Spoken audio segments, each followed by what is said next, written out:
Item ಯಾವುದೇ ಇರಲಿ try ಮಾಡಿ ಆಚಿ ಚಿಕನ್ ಮಸಾಲಾ. ಅಬ್ದುಲ್ ಜಬ್ಬಾರ್, ನಜೀರ್ ಅಹಮದ್ ತಲೆದಂಡ ವಿಚಾರಕ್ಕೆ ಸಂಬಂಧಪಟ್ಟಂತೆ ಕೆಪಿಸಿಸಿ ಅಧ್ಯಕ್ಷ ಡಿಕೆ ಶಿವಕುಮಾರ್ ಪ್ರತಿಕ್ರಿಯೆಯನ್ನು ಕೊಟ್ಟಿದ್ದಾರೆ. ಹೌದು, ಜಬ್ಬಾರ್, ನಸೀರ್ ಅಹಮದ್ ತಲೆದಂಡ ವಿಚಾರ. ಯಾವುದೇ ಪಕ್ಷ ಶಿಸ್ತಿಲ್ಲದೆ ಹೋದರೆ ಕಷ್ಟವಾಗುತ್ತೆ, ಏನೂ ಮಾಡೋಕ್ಕಾಗೋದಿಲ್ಲ. ಡಿಕೆ ಶಿವಕುಮಾರ್ ಕೊಟ್ಟಿರುವಂತಹ ಸ್ಪಷ್ಟನೆ ಇದು. ಅಭ್ಯರ್ಥಿ ಫೈನಲ್ ಮಾಡುವಾಗ ಎಲ್ಲರನ್ನೂ ಕೇಳಿದ್ದೇವೆ. ಮತ್ತೊಮ್ಮೆ ಅಭ್ಯರ್ಥಿಯನ್ನ ದಾವಣಗೆರೆ ದಕ್ಷಿಣ ಕ್ಷೇತ್ರಕ್ಕೆ ಸಂಬಂಧಪಟ್ಟಂತೆ ಆಯ್ಕೆ ಮಾಡುವ ಸಂದರ್ಭದಲ್ಲಿ ಅಭಿಪ್ರಾಯದ ಸಂಗ್ರಹವಾಗಿದೆ. ಎಲ್ಲರನ್ನ ವಿಶ್ವಾಸಕ್ಕೆ ತೆಗೆದುಕೊಂಡೇ ಅಭ್ಯರ್ಥಿ ಆಯ್ಕೆ ಮಾಡಿದ್ದು.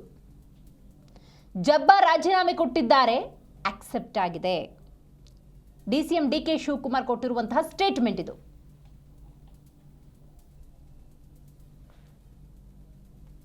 ಬಹಳ ಇಂಪಾರ್ಟೆಂಟ್.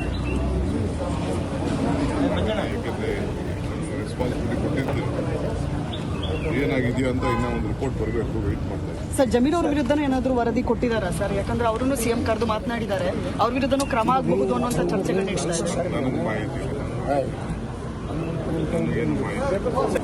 ಪಕ್ಷದಲ್ಲಿ ಶಿಸ್ತು ಬಹಳ ಇಂಪಾರ್ಟೆಂಟ್. ಯಾಕೆಂದರೆ